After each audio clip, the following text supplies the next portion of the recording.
او کنا داسې چې جرم کیږي او داغه مجرم ملګرتیا کیږي.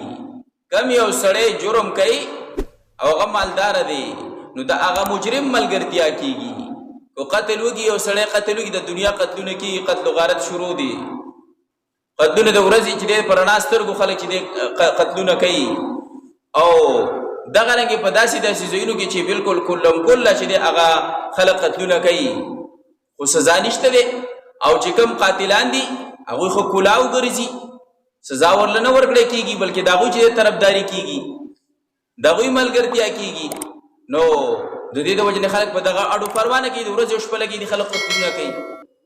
دغه رنګې غلاګانې دي، ورځ او شپه چې دی هغه غلاګانې کېږي، د خاص کارخ کار ځایونو غلاګانې کېږي او روکتام نه کېږي. ولې غله سزا نشته دی. که دا حدود قایمېدو دغه رنګې سزا ورکړی شي نو بیا به دا جرمونه چې دي هغه کمیږي. نو ځکه الله جل فرمایي چې د دې سزا ته دي د مؤمنانو یو جماعت چې دی، یو ډله چې ده هغه هم